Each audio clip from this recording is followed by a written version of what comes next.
And now explain the velocity time graph. In this case, the three main points, but the displacement time graph is the 2 points. The tangent at any point gives the instantaneous velocity. The slope of the chord is given the average velocity. But in this case, the velocity time graph also, the tangent of the velocity time graph is instantaneous acceleration. The slope of the chord in velocity time graph is the average acceleration, and also the area bounded by the graph in VT graph is the distance traveled or displacement. These are the three main things are important. In this case, this is the curve and this is the tangent line. The slope of the tangent at any point gives the instantaneous acceleration. Slope means dv by dt is equal to tan theta is equal to instantaneous acceleration at point P. And second thing, this is the curve and this is the chord. Between the 2 points is the final point, this is the initial point. That initial point, initial velocity vi, initial time ti. At the final point, final velocity vf, final tf. That means the slope of the chord joining 2 points, and this one point and this another point gives the average acceleration. Average acceleration means vf minus vi by tf minus ti. That means average acceleration. And now the third one, this is the most important. And the velocity time graph. This graph, area under velocity time graph gives displacement and distance traveled by the particle in a given interval of time. And this two and this in a given interval of time, this area of AT graph is gives the net displacement or total distance traveled.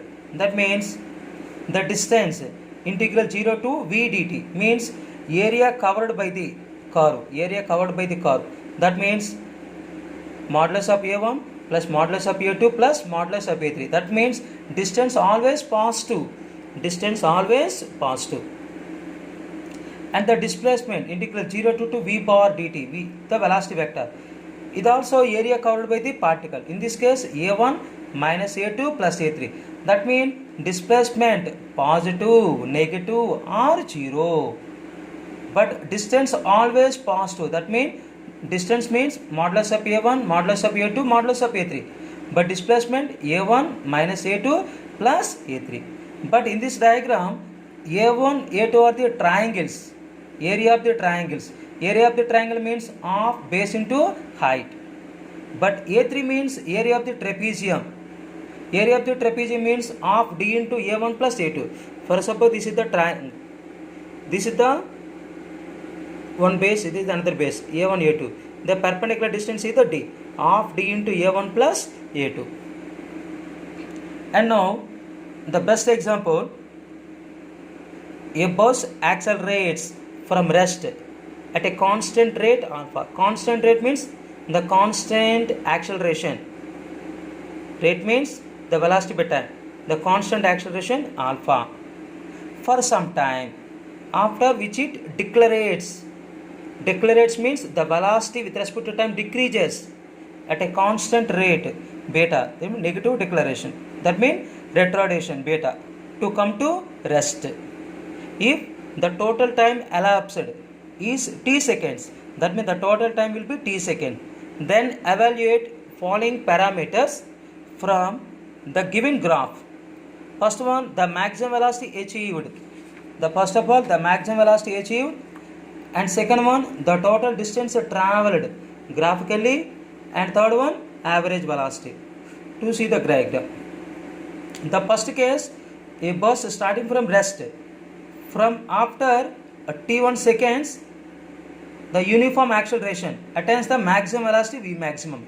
And after that, the uniform retardation at t2 seconds, the maximum velocity attains to 0. But in this graph, the slope of velocity time graph you give the acceleration. That means this alpha is the uniform acceleration. The alpha means the slope of line OA. Beta is the uniform retardation, slope of line AB. The first of all, to find the alpha and beta. Alpha is equal to slope of line OA, means the V maximum by T1. Alpha is equal to V maximum by T1. That means T1 is equal to V maximum by alpha. And then beta is equal to uniform retardation. Beta is equal to slope of line AB, means V maximum by T2. T2 is equal to V maximum by beta. But now to calculate the total time, T is equal to T1 plus T2. T1 plus T2. V maximum is the common. 1 by alpha plus 1 by beta. That means V maximum into alpha plus beta by alpha beta. But V maximum is equal to, this fraction is reversed. Alpha beta by alpha plus beta into T. The first question is calculated. The maximum speed is given alpha beta by alpha plus beta into T. And now to calculate the total distance travelled or displacement. That means area under velocity time graph. The total distance or the total displacement. In this curve, this is the positive curve. That means the total distance travelled or total displacement is same. That means area under VT graph means area of the triangle OAB. Area of the triangle OAB means of base into height. Of base T1 plus T2, height V maximum. That means total distance travelled or displacement is equal to area under velocity time graph, means area of triangle OAB, means of base into height. Of into base means T1 plus T2, height means V maximum. T1 plus T2 means T into V maximum. But V maximum alpha beta by alpha plus beta into T. Already T is given, T square. But average velocity means total displacement by total time. This is the total displacement by time. T cancel. Half into alpha beta by alpha plus beta into T. But alpha beta by alpha plus beta into T is given V maximum. That means average velocity is equal to half of the maximum velocity. That means ratio of average velocity to maximum velocity. That means 1:2. This is the very most important in previous examination. And in next tomorrow classes, some velocity time graph, the different cases and different problems we can solve it.